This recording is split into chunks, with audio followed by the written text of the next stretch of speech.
everyone. Welcome to In the Clouds DX podcast. We're back for our fifth episode after a little hiatus, and really excited today because we've got a really exceptional guest we've been collaborating with. We're going to be running through Vitalik's latest paper, The Importance of Full Stack Openness and Verifiability, which we all just read yesterday. So, first I'd like to introduce Tim. Tim's here joining us from Aqua Protocol, and maybe you can tell us just a little bit briefly about what you're working on, Tim. So I really care about bringing the verifiability and accountability we have in blockchains in a way to all data, which is scalable and private. And that is what I have been working on the last year, since 2021, to create portable local first hash trees, which can be signed and timestamped and linked together to ensure that we have the properties we want and that we don't need coin to participate in verified data. Because I deeply believe that verified data is a new form of money. I think it always has been in the form of passports and education credentials, that those things capture value and allow us to use these verifiable data sets as access tokens to services or to get a job, to get money. So I think the ability for people to not have coin and be able to participate to generate verifiable data is actually a model where we have no central mint anymore. We don't have artificial scarcity around value capturing mechanisms. And that allows us, if we have a computer, to just start creating verifiable data sets together. And that might be somewhere which we can use to sell it or get access to services or to start capturing value we can share with others. Awesome. Yeah, that's awesome. And I think it makes you kind of like one of the perfect guests to talk about this paper. Yeah. Do we kind of want to maybe, kind of do a high level on the paper? Which I guess I could do. Yeah, that would be great. Basically the paper is about, the importance of full stack openness and verifiability, touches on, how our society is increasingly more digital and all our data, and our lives live in the digital domain, and how, in order to protect ourselves, Vitalik kind of paints a vision of, full stack openness, meaning every piece of the stack of technologies you're using, you're able to inspect and verify, and why that's necessary. That's kind of the point of the paper. And we really think a lot about solutions for this. I think Vitalik does a really great job of highlighting this approach and the problems that this approach solves, but he doesn't really kind of say how we should do it. And it's funny because we've spent years collectively here thinking about how we should do it. And so excited to maybe also take your hack at that. I guess we can maybe start with, I can introduce little parts of the paper, particularly the beginning. So in the beginning of the paper, Vitalik kind of talks about how everything's getting digitized. He talks about how civilizations that reject these technologies will lose competitiveness and sovereignty to those that embrace them, right? Technologies that capture everything, are always streaming. It's not an example he gives, but if you look at societies that surveil people versus societies that don't, they have additional information, additional power over their populations, right? He makes this point of how these technologies deeply affect power dynamics both within and between countries. And so this is something that, has happened for a long time. Even looking at colonialization, the technological power imbalance between countries, led to various things. There's a quote here. The civilizations that gain the most from new waves of technology are not the ones who consume the technology, but the ones who produce it. Actually, there is something which comes up for me, which one of our conversations we had, you named the example of the Uber driver. Sure. In Germany, right? Yeah. Do you like to give that example again? Yeah, sure. I talk about this in the context of I call it techno-colonialism. I think a lot about history and colonialism. So here, we're actually here in Germany, just outside of Berlin, recording this, and I'll take a drive from one place to another using an app. The driver will be German. I'm in a German car. I'm in Germany, right? I pay in euros, which is the German national currency. And as part of that transaction, there's value flowing to the Uber headquarters in San Francisco, which is very far away from here and had nothing to do with this transaction besides being the intermediary which that transaction happened, right? And so there's value happening all around the world. And the centralized intermediaries, like these app companies, right? They're the ones that kind of capture that value and bring it back to their headquarters where they're based. And we've seen this historically, right? The British Empire had a lot of value flowing from India back to London, right? We have this with the Dutch as well, right? It's these national powers. And so the U.S. currently is a world power, right? And so, yeah. And they're a net exporter of technology, especially from San Francisco. And we see similar structures from China, just to highlight the point, right? Like the net exporters of technology have actually a lot of power. There's a lot of manufacturing, chip manufacturing in China. Yes. And that has consequences for what we can, like how much we can trust, right? Like is my phone recording, like spying on me or not? Right. Is the value flow going to another nation which is highly technologized? Like how do you say that? Technologized? Yeah. So it's like this is like the ones which produce the technology, and we have those two power centers. We have the US and we have China, I think. And there is this book about which is called Techno-feudalism from Yanis Varoufakis. And I think there are things which really speak to the point Vitalik makes here in the paper. Yeah. I think this is interesting also because like it brings up an additional point, right? Which is why do we pay Uber and they're in another country? And I think a lot of it has to do with like this like capital intensive like proprietary mechanism they've created, right? Which is closed, right? Like they've captured this value, and because there's not this level of openness to it, there's not like you don't see a lot of forks of like Uber, for example. This is a which I guess makes sense, but also like I don't know, one of the beauties of what he describes here in this paper about openness and verifiability is like this idea is that when there's openness, like there's this fostering of innovation, and it is easier. It's easier for people to innovate, and I think that's one of the core values of this whole exchange that I really enjoy delving into. So there's something that comes to mind in that about the value that Uber provides, right? As an intermediary. So Uber provides value from letting you know that the driver is trusted. They have a driver's license, their car is safe, they have insurance, and then also lets the driver know that the person picking them up is going to pay them, right? And that the person picking them up isn't like a bad actor or something. Right. And so Uber kind of does the intermediation of verifiability. They're like, yep, just hop in this guy's car. We verified him. And so this is something that with a sufficiently like open stack, and especially with the power cryptography, you can actually have similar levels of verification without a centralized intermediary. You can know verifiably that someone has a license, that their car works. They maybe got inspected someplace. They have maybe attestations that they've given like hundreds and hundreds of rides, with very few people disliking them. And on the other side for them, the person that's picking up has generally always paid, or they pay ahead of time. And maybe there's some decentralized system that does the transacting of I pay ahead, pay for my ride, and then the money goes to the driver when I land, right? There's all these ways of doing verification. And this when you say that, like there is a direct value towards that when you're leaving Uber or when you're not using Uber, there could be ecosystems of like driving services which use a shared open infrastructure. So there is no need for the monopolization of that service, right?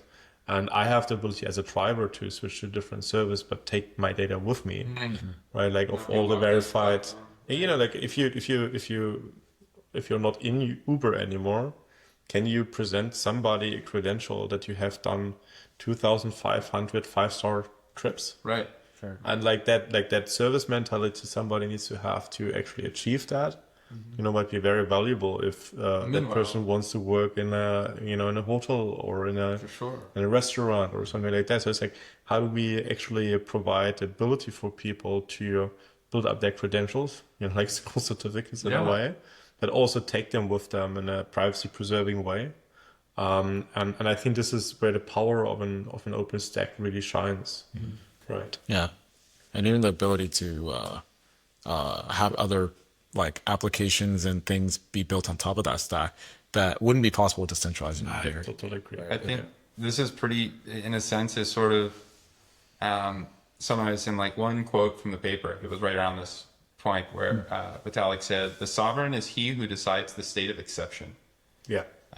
And so basically, like, if you can't verify technology yourself, you have to trust whoever tells you it's safe, and then that gives them power over you, right? Like in this case, like the Uber is this trusted party, like has a lot of power over both the people using it as a service and the people driving, who actually have a valuable skill set and they work hard for their skill set. Yeah. And they should be able to take that experience and credibility with them.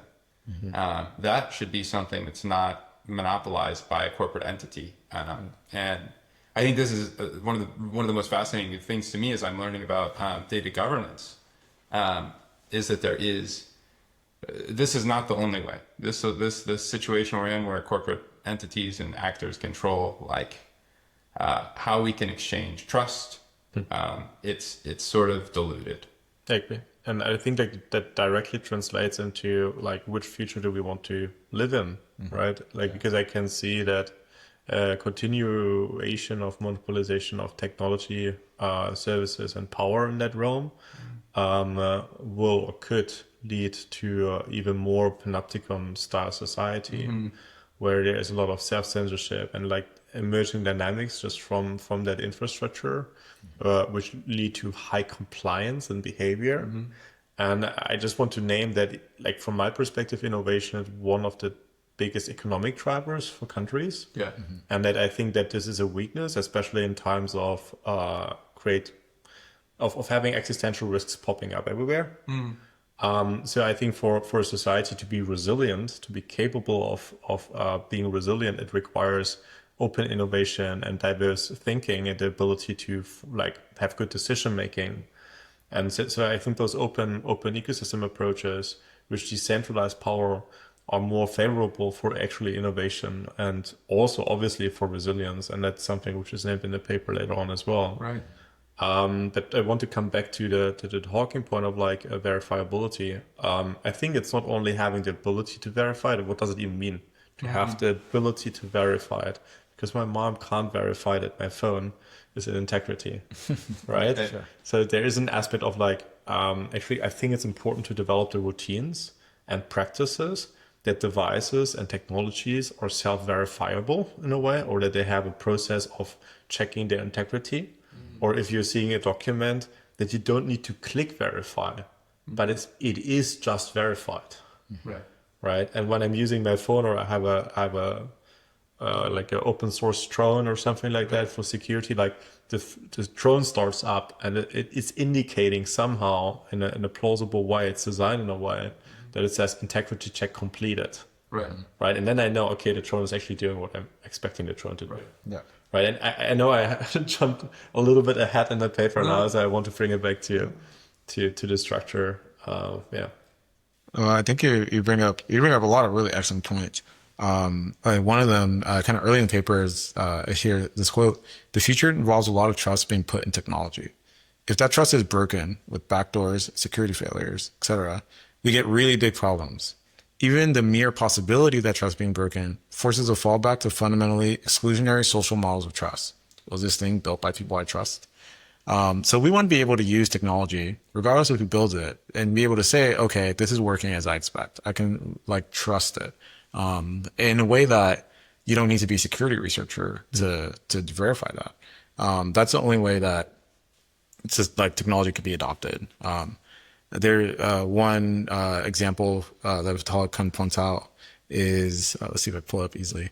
It's talking about courts and how courts have these systems that basically things need to be understandable by the common people so that there is faith in the courts, right? Like they're like, yeah, we can't accept this kind of evidence because it's the way it was formed is like not really understandable, verifiable, and therefore, in order for our court to have standing, then like we have these things. Right? It must be fair. It must be transparent. It must be. It's around legitimacy, right? Like, how can a court be legitimate if there is fairness violated? Yes. And in the court, in the paper that speak about this breathing tools, right? Where there was manipulation, that there were some data sets excluded. Yes. Right, and then we're coming back to actually the ability to verify deletion of content, right, as well for verifiable data, because we need to see if there is a process which is tampered with. And I'm not a big fan of having all of those things on chain, especially not if they are related to personal identifiable data. And also, I think this is, those are things we shouldn't have to be on chain. I think we can have those workflows completely off chain and with verifiable data structures. Sure. But I think that the point there is like the future of the institutions which need to be built is that those institutions have legitimacy, and have legitimacy by transparency, by being understood what they actually do, and by having fair processes. Yeah. Right. Yeah. I think legitimacy is a really great way to look at this, because I think centralized powers kind of have almost like forced legitimacy. There's to kind of say you have no other option but to trust us, and that's why we're legitimate, which is. Can be questionable, actually. But you don't ever know what the future holds. You never know who's wielding the power in the future. That can take advantage of that, like can wield that legitimacy to accomplish some goal that may be misaligned with society. Yes. Right. And I would actually like to highlight like just time and space where we are in. In Europe, there is a discussion to have what we call chat controller, which means translates into like chat control. And the implication of that is actually breaking end-to-end encryption and messaging to be able to supervise any communication in those chat platforms. And I think it highlights dangers, which I think are like two-sided. Obviously, there is a wish to police in a society. There's a wish to counter bad actors. Yes. But then the question is really, where do we do that and how do we do that? And I think there is a big danger of building technology infrastructure which has those backdoors, because future power, a totalitarian power, coming from Germany, having seen in our history that this is very plausible that those things happen, it could take advantage to actually hunt down political actors or people which are just not aligned. Right. And in addition to that, foreign actors can do that as well, which means like there could be a nation state actor or a well-organized actor who gets access to those APIs and then is able to spy on all the people. Right. So for me, like the madness of like the proposal to do that is something which is like actually infringing on national security. And like to consider that is something of an all control paradigm, which I understand, but I strongly reject. And when we speak about like open technology and core technology, I think there is a in favor of defense, right, which is important for building resilience and stability, for the society we want to be part of. Right. Yeah, I think Vitalik sort of, this is a little later in the paper too, but there's this great meme in the paper where he describes the digital panopticon versus the digital guard dog. Yeah. Which, the digital panopticon, entire computing stack depends on a few corporations. It's secure because trust me, and also trust 14 other closed source dependencies. It's open because we let you download some binary blobs and have API access. Versus the digital guard dog, which is like the computing stack anyone can edit. Open means open source. Secure means you can inspect it, right? And when I think of the digital guard dog, I also think about this other concept that you were discussing a little bit last night of like point defense versus like this sort of like castle defense, right? Like the old traditional model, like you have this castle and you're defending your castle. But like I want to highlight the example I gave you yesterday as well, which was like in the war between Ukraine and Russia, there was an event where like a intelligence service was able to attack successfully airplanes deep in Russia. by hiding drones within lorries, like trucks, which were trying their way, and then they would like actually unpack from the trucks and like attack the airport. And the reason why this was successful was because there was no active point defense sufficiently capable to defend in depth. Right. And I think the old models of security in the IT space, especially in the enterprise and other spaces, still you have those firewall systems, you have a demilitarized zone where your services are provided to the outside world, and then you try to build that castle to defend it. But at the moment where an Active Directory server is compromised, like a Microsoft server is compromised, those control those castles. And it's not unheard of that those things happen over and over again. And it shows the limitations of castle defense. And when we are talking about verifiable data, we also talk a lot about the key handling. We talk about how do we secure the endpoint, right, like the device in your hand, and the necessity to do in-depth defense, right? So that we have point defense on the device itself, and that we have all what we need to build verifiable connections and secure connections between devices. And then we build our security up from there. So it's really inviting in also the transition in the security models, which are enabled by cryptography first approach to identify devices, to have every device, every user having a key or multiple keys, and the ability to build infrastructure on top of that. And that's what you're doing. This is what we are doing with the companies we have. So that brings it back to the point defense. I'm a big fan of, for sure. There's something that came up a little earlier when you were speaking, even about like the UK government and their kind of approach to protecting their society, right? Because that's the goal, really, of a government in a lot of ways. There's kind of two quotes that come to mind. One is the defaults that is going to happen if we don't change anything, right? The default, this is according to Vitalik, is that we'll likely get digital computer things that are built and run by centralized corporations. It's optimized for a few people's profit motives, backdoored by their host governments, where most of the world has no way to participate in their creation or know if they're secure. And so this is kind of the default future. Right? Like if nothing happens, we're heading to a world that's like fully controlled by corporations and governments, and we as individuals don't really have a say over how our digital lives, which become our very real lives, are shaped. And I want to ask the question of like, how much is this default world already our world as well? And without the need to answer it, but it's like I think it's more leaning towards that than the other perspective. The other perspective, where again to quote Vitalik, if we can succeed in this vision, the vision we're kind of talking about here, one way to understand the world that we get is that it's kind of a retrofuturism.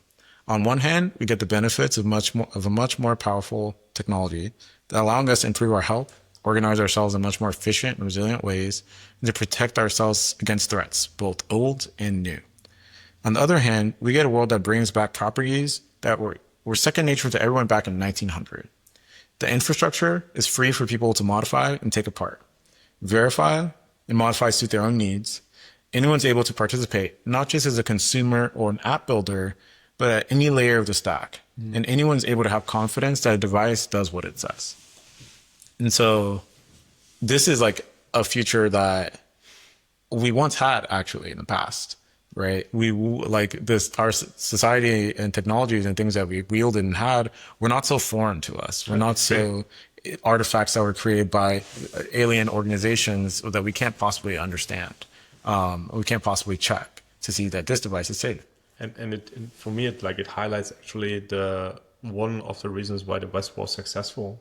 It was because we understood that hierarchical control mechanisms are not superior to democratic societies, because there's way more innovation and way more success-driven opportunities to innovate. Right, we're coming back to innovation as a driver as well. And I think falling back into the old paradigms of control. Obviously, we know the limitations of that, and I think there is a very high cost for our potential better future to pay if we continue that road, right? I think like the free innovation which happens through collaboration through open collaboration. That's the point I think we need to prove. Like from my understanding, like can network organizations outcompete centralized organizations? Can collaboration with open like stack approaches outcompete closed source stack approaches? Right, and that I think it's not an ideological thing for me. It is like there is a component what I like more, but I also believe there's a point in actually showing that this is superior from an evolutionary perspective, superior in the ability to adapt to the needs of what we need today, right? Like to address like existential risks, to address need for innovation, to address needs for collaboration, and to address need for innovation and governance, right? Yeah. Can I pivot us just a little bit here? Because I think there's a part of the paper that opens up next that this really relates to, which is in the paper, Vitalik kind of covers longevity and anti-aging and brain-computer interfaces. And for the longevity and anti-aging section, he's talking a lot about how the future of longevity and anti-aging really relies on robust personalized data sets, right? It uses like super personal information. And we were talking a lot about trust, right? And right now we're sort of in this, we're operating within this paradigm where that trust is, it feels almost exclusively reliant on external parties, that you can't necessarily see into what they're building or why it is the way it is. It's just kind of the way it is. And I think that, there's an interesting intersection here where, there are a lot of benefits to these robust and personalized data sets, but it's almost like, where's the locus of control? And I guess I would love to hear your thoughts, Sam, on like this as it pertains also to BCIs. Well, I think kind of maybe tying what you both said together in terms of like ways of governance that are like maybe in fact better, not just ideologically, but just like truly almost like an evolution. When we look at technologies like these hyper personal technologies, like heart rate monitors, right? Like I'm wearing 2 heart rate monitors right now. I love knowing my heart rate. But I think a lot about like the tracking, the self-tracking, the ability to use technology to amplify oneself, to know when I should go to sleep, to be able to use something like a recording device to remember recommendations Tim gave me about the next time I'm in Berlin. The next time I'm there, I was like, hey, Tim told me about this really great spot. Like, what was it again? Even the ability with the brain-computer interface to control other devices, right? Or to augment your capabilities, like maybe with the brain-computer interface, directly modifying my vision to have augmented vision instead of using like a device on me, right?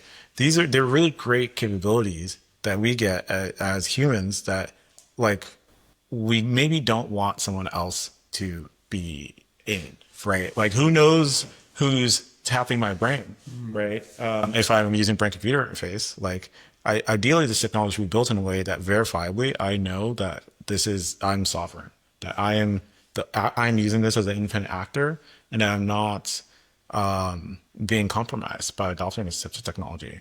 Because if you can only adopt a technology and then that means you're compromised, this means that the technology can only be adopted by like kind of like a compromising force, right?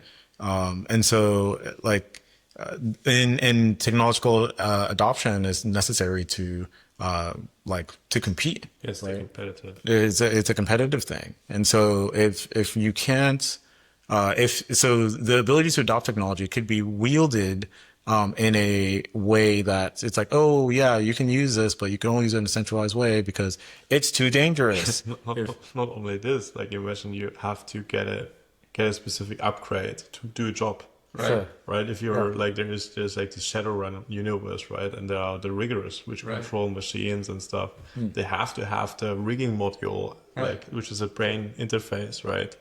And if they don't have that, they can't do the job. If It's this really rigging expensive. module costs like 250,000 US dollars, right? Sure. They go in depth and they become tax saves, right? Sure. So it's like I think this is really plausible that this is like I really like the economic angle on that as well. Not only the aspect that if you could get a rigging module which is open source, you know, and verifiable and doesn't have a backdoor, it also actually means that the corporation cannot like turn it off remotely based on your payment being delayed. Right. Sure. Right. And this might have severe impacts, you know, because your family might rely on you being able to use that module.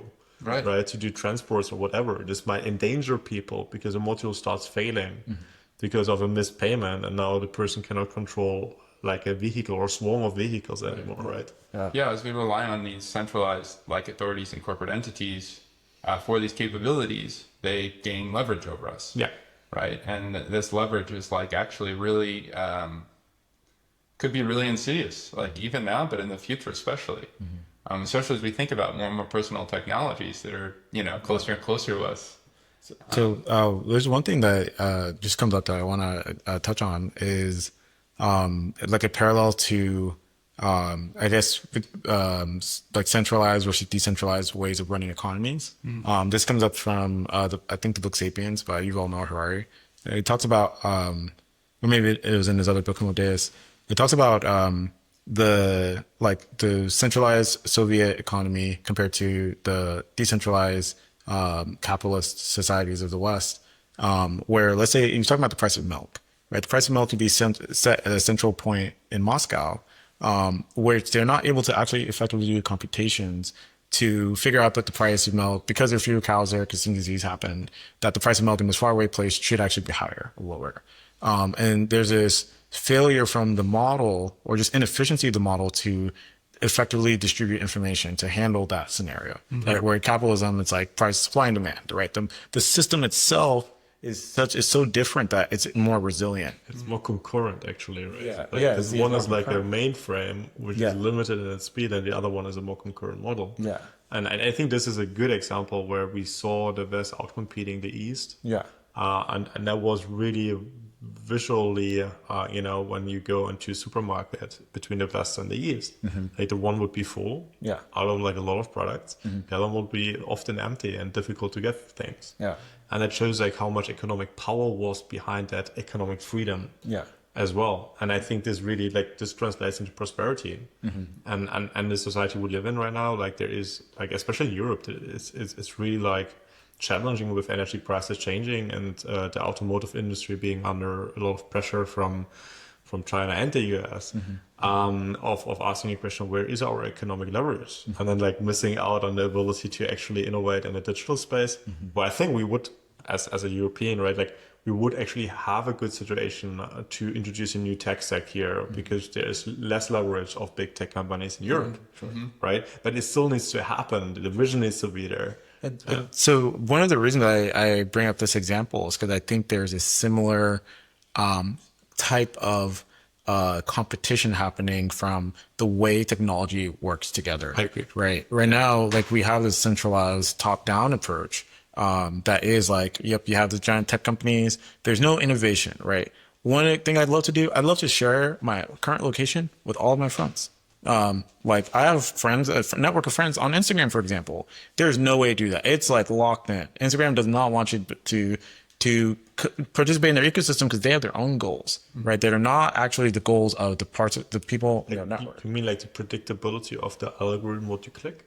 Yeah, even the UI, right? Like they were like, actually, yeah, your this user interface isn't good for you. That's too bad. It's very rigid because they're goals that are not like Align, right? Not align with the opportunity to actually change. Yeah. Like there is this kind of cementing in, and like I remember, what was the movie called, the documentary about like the control in the social over social media.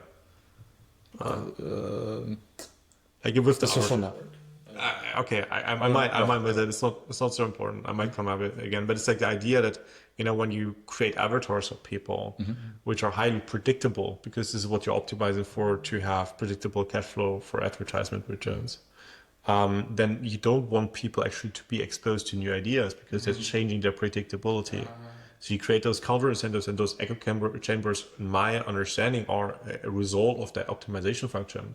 And you could say, yeah, like, you know, an organization is evil, but I think there's really like economic incentives which are misaligned with what freedom means for me, at least.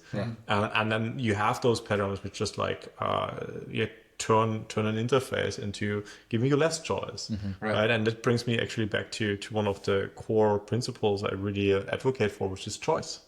Yeah. Right. And this is what I'm hearing when you say, like, you know, you want to have choice to move your friend network to a different application. Yeah, but even it's that, and it's really just as different as the Soviet economic system was from the U.S.'s economic system. We have the potential to create a different way of interacting digitally that is as different. Right. So right now we maybe live in like almost like this very centralized Soviet-esque, like top-down technological system, right? Where it's not open, it's not verifiable, right? And I think that some of the vision that is laid out in this paper that we really also hold is this vision for a robust, strong, vibrant way of technology being. Right. I can't hold back, Sam. Yeah, please. Like, okay. Go for it. Let's go for it. Let's move it out of the bag. Like the AI will allow us to build hundreds of apps in the near future and refactor a lot of apps. Really quick, But, yeah. Sonnet 4 or 5 rebuilt Slack in 30 hours. Right. It's a single prompt. Right. So AI, you can just have it build an app. It's stuff that exists, it can redo really quickly. The point is, if we use the same paradigm, we get the same stuff. Yep.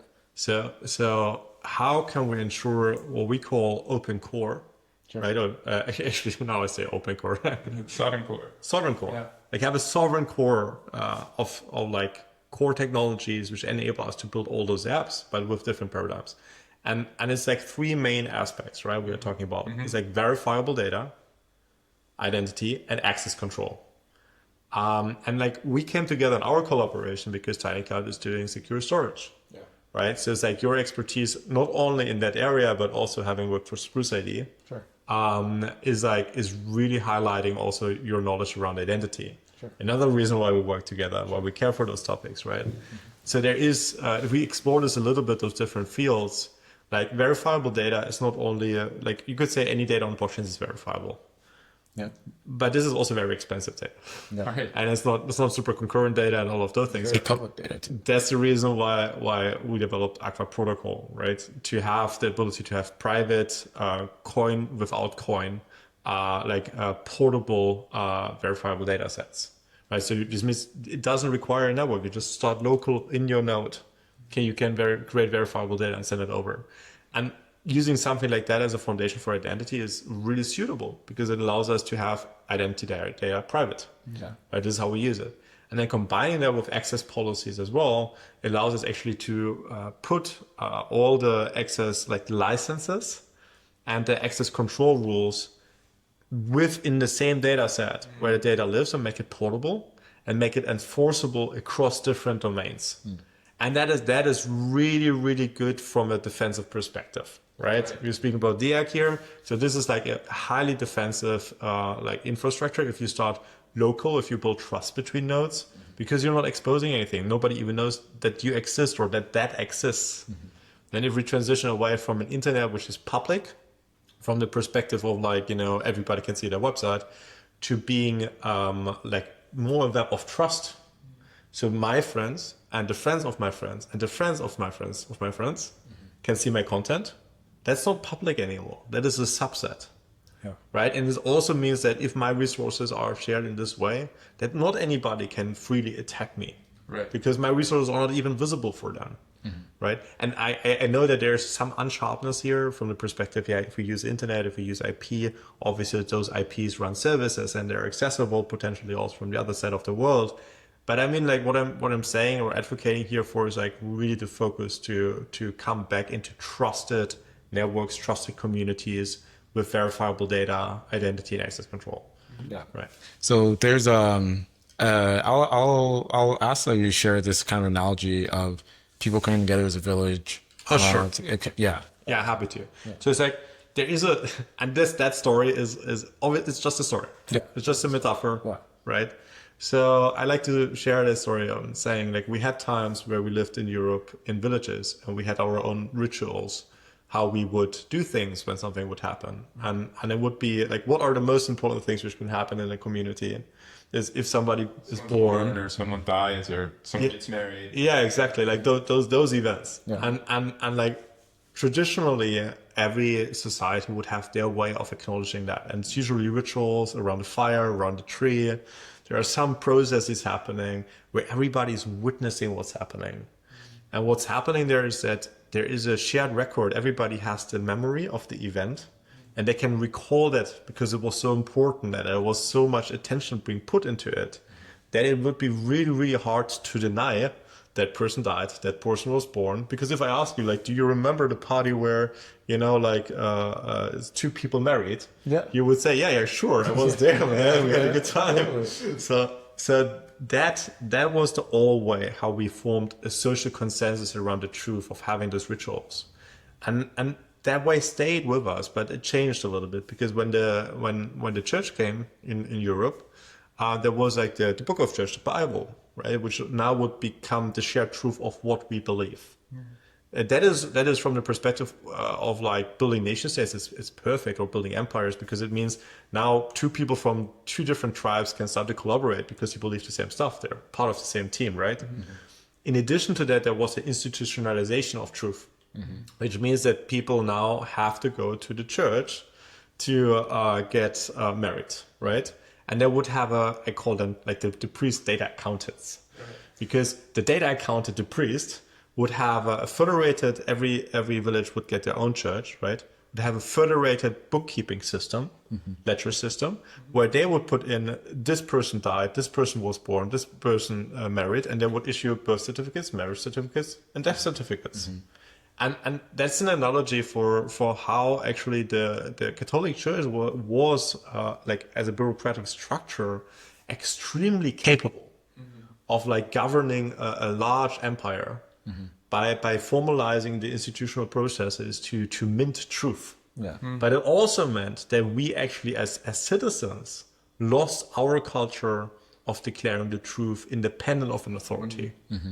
Right? So it's like what I hope for, what we can achieve, and this is I think the time we are in as well, is like that those centralized institutions of trust and truth are actually corruptible, inefficient, like and that we need to come back in a world where we are capable of forming a sovereign. Right. And then forming a sovereign means like, are we actually capable of like at at Fatal Fair or other places, are we able to witness? There was a marriage, right? There was a marriage, right? Yeah, but can we actually find our ways to peer-to-peer attest and formalize so that we are sovereign in our ability to claim our names, to claim our relationships, and to claim when somebody leaves, and there's a transition of one asset holder to another one, right? And I think this is, that rounds it up. Yeah. So I think one thing I've really like about this analogy, and just is the ability that we have today to almost, and this is something that Vitalik talks about in the paper of this, like retrofuturism, is kind of being able to go back to capabilities we had in the past with a modern technology. Right. Like being able to come together as a tribe or a village to witness and attest to something where it's verifiable with the power that you have from the church of being able to make this portable attestation, right? To say, hey, this happened in this church. Now we can prove, like these, we got married in this church, so our marriage is valid over here. Having that, having both, right? Having the community come together to make something that's verifiable, and then that be portable. Yeah, like the power of the institution. Combined with our all rights of being able to form a truth. Yeah, the power of community and the power of individuals. Yes, and like I love like when the Ethereum community comes together at places like DEF Connect, right? Sure. Like I feel like this is a global village in a way. Yeah. Right? Because we are meeting in places where those villages, those pop-up cities are created, right? And for me, this is also important. It's important to be able to like actually own, steward land as communities, to be resilient, like self-sufficient, but also have the ability to invite people in and form like those solidarity structures which are across the world, right? And I think this is where we are not totally going back to the villages which are local, but this idea of recultivating trusted community is, I think, in the center of what we're discussing. Because I think that the loss of trust, and this is in the paper as well related to the vaccines, right? Like are the vaccines are they harmless, right? And then like he speaks about that maybe 50, like it sounds like a story that like 50 years of science just got right, because they lied about invalidated, it. Because there right? were things that were misrepresented. Absolutely. And then you lose additional trust. Absolutely. And that's true for media as well, right? Yeah. So it's like the highest priority from my understanding is the capability of the Web3 community, but also more than that, right? Is to recultivate trust. Is the ability to combine the trustless infrastructure which we have in cryptography with an ability to cultivate human interpersonal trust so that we can form strong collaborations. And then build trust networks which are in trusted relationships with each other. So I know, hey, there's a community on the other side of the world, and I know through 2 hops I can trust those people. Right. And that's the way I would love, there's this platform called Ground News. Right? Like for me, Ground News is when a friend tells me who is there, what's happening. Right. And if I can extend that through 2 hops and the international community to actually see what's happening around the world with people who say, actually, I only publish primary information. I don't use AI for that stuff, and It's a general statement. I want to interact with verifiable data. Right. I want to interact with data that I know is authentic, and I want to do it in digital territory that I own. Right. This is kind of. I love the way you said that. I want my little domain, my digital house, where you guys can come into my digital house, and you're welcome to come in and out of my digital house, probably during like reasonable daylight hours to my friends. But unlike my wife or my girlfriend, you don't have access to the safe that's in the closet upstairs. Sure. Right. And like I think that increasingly what I'm seeing is we have this sort of mapping as life goes increasingly online. There's a mapping of our digital identity and like the ways we're capable of thinking in the offline world. And this is where I really believe that this idea of digital sovereignty and interacting with authentic data is a form of like cognitive liberty. It's a way for me to be able to think in new ways and to be able to experience the world in new ways. Sure. Because really what's happening online is a container, right? Like, what do I want that container that I'm interacting with to look like? Sure. And do I own it or does someone else own it, right? Am I operating in a space that someone else has set up, like a maze for me to navigate? Or am I operating in a space where I'm free to expand? Can we project power into the digital realm to claim digital territory? Yeah, there we go. Yeah. Right? This is like, and that is a capability which we have not mastered yet sufficiently. Because we like as a community, me like thinking about being an Ethereum as well in a way. Sure. It's like yes, obviously Ethereum and Bitcoin, they have actually had the capability, and they still have the capability to project into the digital realm, right? And they're persistent in there. There's a strength in there. They are there based on a decentralized stack, and that's not enough because I cannot put all my life data into Bitcoin or Ethereum. Right. That's not what they're designed for. But I want this digital home. Not only that, right? I want with my community to have the capability to build digital cities, right, which are under our sovereign control. Yeah. Right. And that is like the ability to project. And that is like services which are sovereign, which can allow us to actually have those choices. Like you said, right? Like I'm limited by what the service can offer me. Maybe services that ask for a subset of your data versus services that own your data, right? Like it really is. This is, I think, part of what we're collectively trying to build at Sovereign Core, and also like I think a beautiful vision here is being able to own your digital representation. Yes. And for applications to look more like things that operate on your data. Yes. Like instead of me having to cede all my control anytime I want a basic capability. I think that is part of like what a sovereign core needs to be, is like the abstractions between different things. And one is like the identity aspect. One is the service, which allows us to transition data or to capture data. And one is like the storage area, right? So because like the storage, like I want all my applications to actually, I want to own that data. Right. If we have a conversation together like this one, Right. like it would be actually be great if my identity is connected to what I'm saying and I have an ability to own that piece. Totally. Right. And we can form an agreement that we use that together.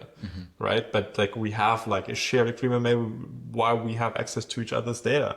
Yeah. But that data might live in your house, Right. One thing this conversation like really elucidates for me, and like in general, my conversations with you, Tim, and Sam also, like I would say elucidate for me, is that like there's a dryness to the word data, I think, for a lot of the world. Yes. Where I think people aren't really appreciating as we're making this transition to an increasingly digital world, that data is just everything that's happening. Right? The data is your heart rate, right? It's going off all the it's the way you time. might describe feeling, right?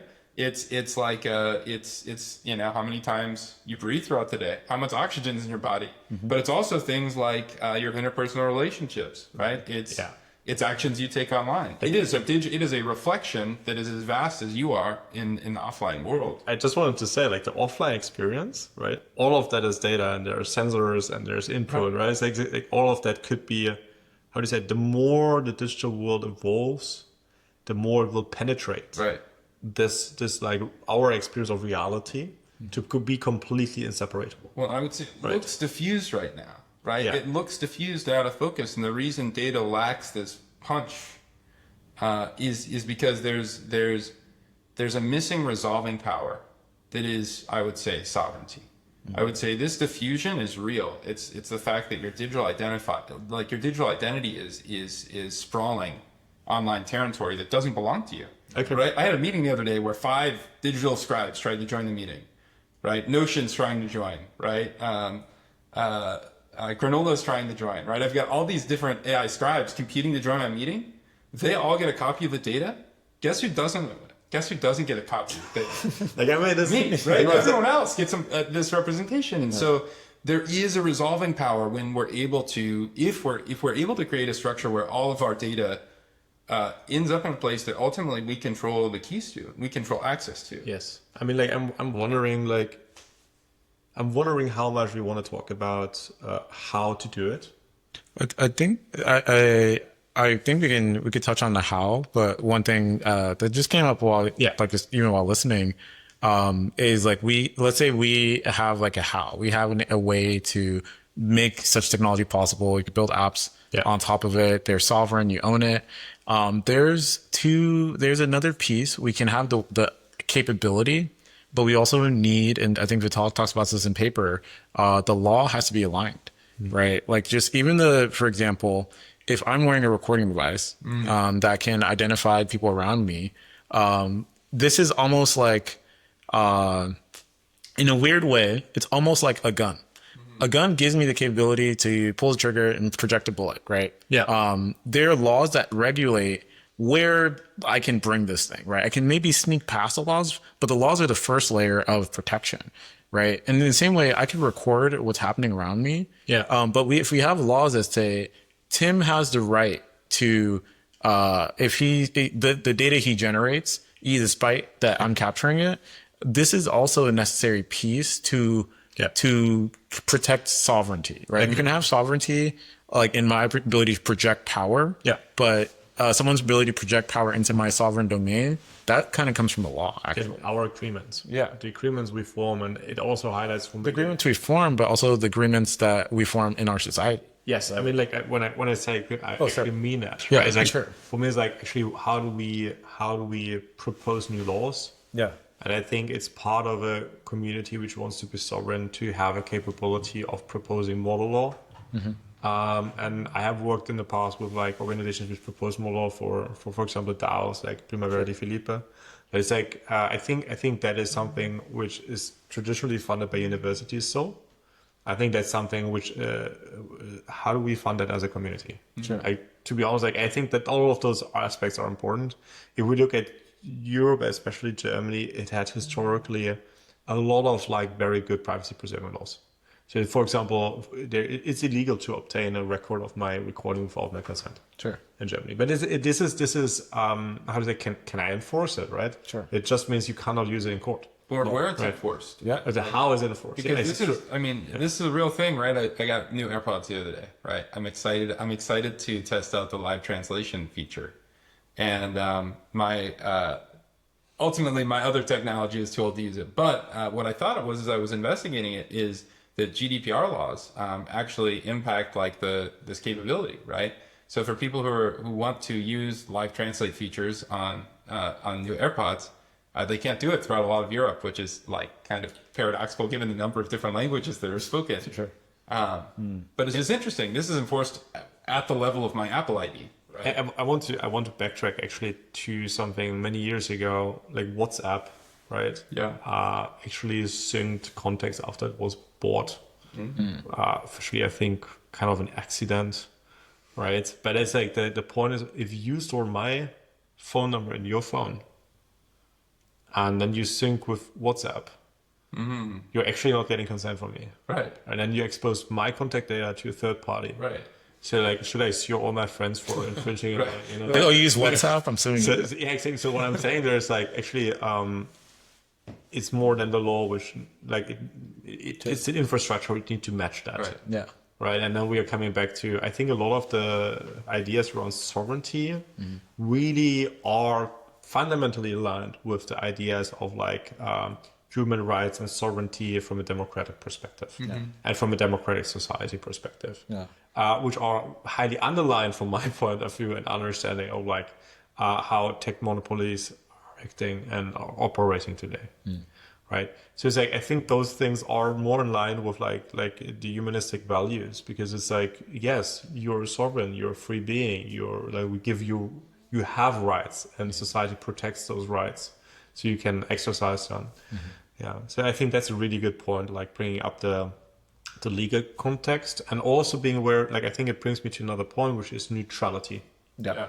So because when we're building up like sovereign core technologies, like we cannot have the backdoor in there. Yeah. Right. It just fundamentally misaligns with the idea of like neutrality. Yeah. Or having a specific filter list for something. So how I see it is like there's a sovereign neutral core, and then there are apps which build on top of that. Yeah. And those apps are actually in between the sovereign core and the app, or as part of the app, there's the regulatory layer. And then regulatory layer that defines of like how do you can or cannot use the app to interface with the core. To, for example, hey, protect your children from like violent videos online, right? Sure. Say, or have regulatory enforcement for governmental institutions.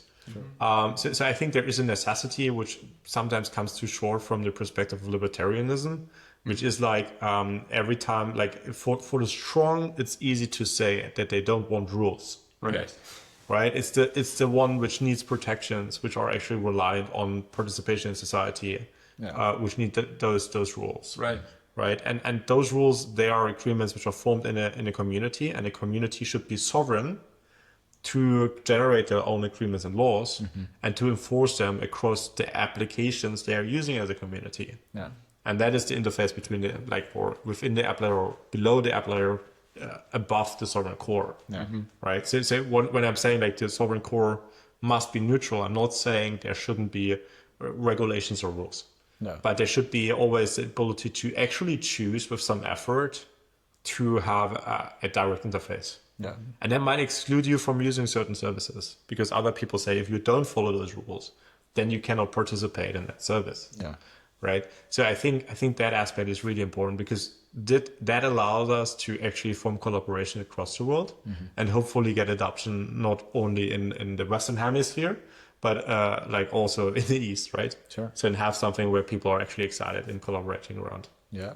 I also think it's important for communities to be able to just represent themselves, right? I think we have like massive diversity globally. Yes. And I think the shape of technologies like can shape how people behave and how they act. And these technologies can be like incongruent with certain cultures, Okay. right? And I think just having the ability for people to adopt technologies to make them really fit their own culture, actually, Yes. it's Right. like it's actually it's really important. Yeah, I agree. Yeah. On a It's cultural fun- level and on a This is- personal level. The sovereignty. Right. Yeah. The sovereignty. And it's like, for me, there is this, it's an integral approach. Right. Which means like, if there is a society which has a king, let them have their king. Right. The sovereign core stack should support that as much as it would support a peer-to-peer economy and society and a direct participatory democracy or a parliamentarian government structure or even like the Catholic Church government structure. Sure. You know, this is like I think like that is a piece of neutrality that we say the way it's built, it's allowing for all the old systems to exist in them, but also to transpire and allow new capabilities which are not there. And that's one of those characteristics I think what we need for one system to supersede another one. Yeah. Because it's about like how do we ensure that we are actually not breaking, right? Like there is no point in like trying to like fight the old system. I like to say, how can we inherit the old system? Yeah. Right? And it's like by doing better, by standing up, by actually showing that we can do better, and that we can inherit just tremendous responsibilities. And I'm like talking about like nuclear, reactors, nuclear weapons pile stock, like all of those high risk things. Yeah. It's easy to say like fuck the government, but then like actually okay, are you able to institutional like to find ways to collaborate to supersede existing institutions? Yeah. Right. And that's the challenge I want to like put out there. It's like, can we do that? Can we mint our own identities? Can we build our own institutions for agreements? Like, and like, how can we do that in a way that's resilient and DAC conform? Right. Right. That is like, how can we support those decentralized vaccine infrastructure and researchers? Right. These all alongside what we're talking about. Yeah. Cool. Yeah, I think. I mean, I just like really agree. Yeah, I would say we covered a lot of territory today, and I definitely have like a greater interest in learning more about data and maybe data symmetry as it pertains to DIAC. Maybe not today, but in another like an additional conversation, because I think there's a richness here we've like sort of just scratched the surface of. In many ways. Yeah. And I think it's worth ultimately having a just longer conversation. This one has been focused around Vitalik's paper, but maybe having a longer conversation about sovereign core and like the pillars of it and like what it enables and how you could use it, how you could build with it, how you can build applications for yourself, for your communities, or your networks. So we should also have a discussion on that. Yeah, and also like inviting other people in, like Sovereign Core right now is like a very new project, I would say. Let's talk about that for a second, right? Yeah. Inviting other people in. Yeah, and also like Sovereign Core is something which comes from the collaboration, like a very fresh collaboration between TinyCloud and like InBlock.io, which is like Aqua Protocol, and like Sam and me, really. And like for having a network of collaboration, there is a need for having a ritual to instantiate it. Right. And Sovereign Core is an idea right now, which is proposed, which is part of our collaboration, which we like bring attention and love to. Yeah. Right. But it means also that for network, it must be, from my understanding, at least 3 parties. Yeah.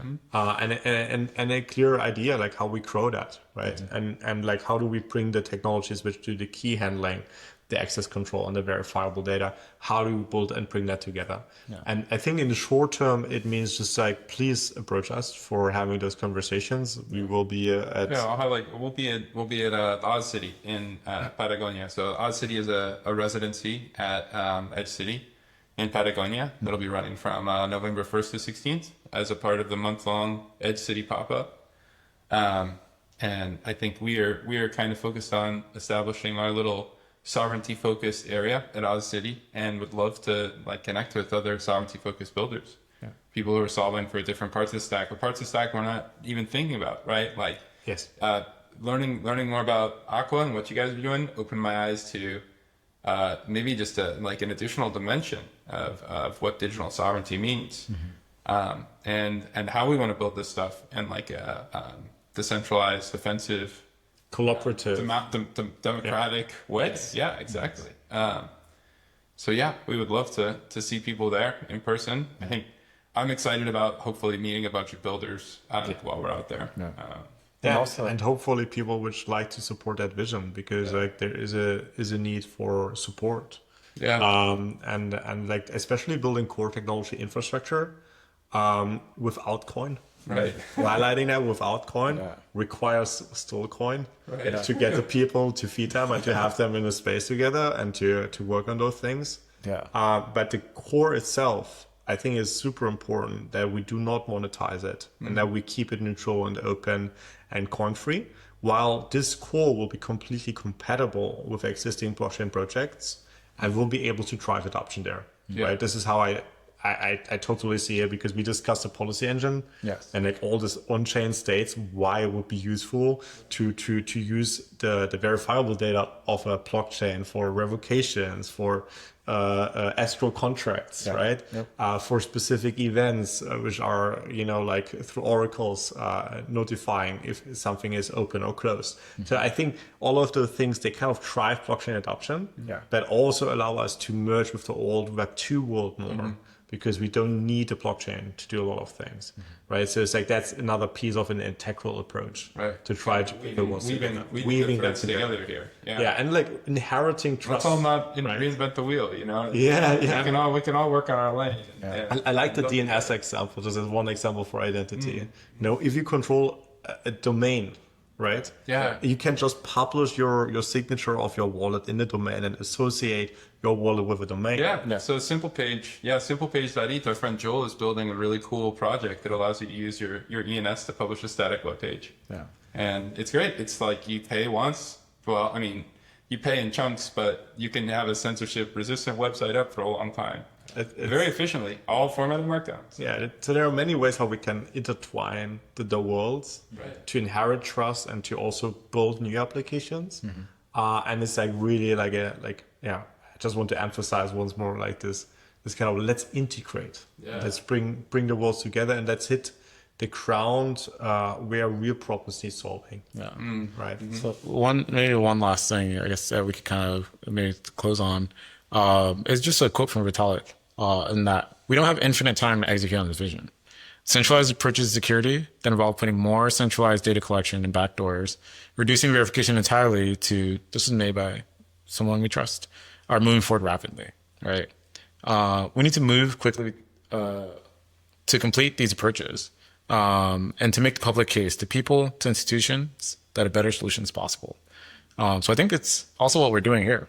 But it is there's like a sense of urgency actually to building this technology and to finding people that, for one, are like looking for it. Yes. They're actively trying to find alternatives, right? People who are locking their phones in a container so that they're not distracted by the algorithm probably want some power over the algorithms they see, right? People like there is this like real yearning to have some independence of the technology that people feel, and so we actually have we have the tools to build a better world.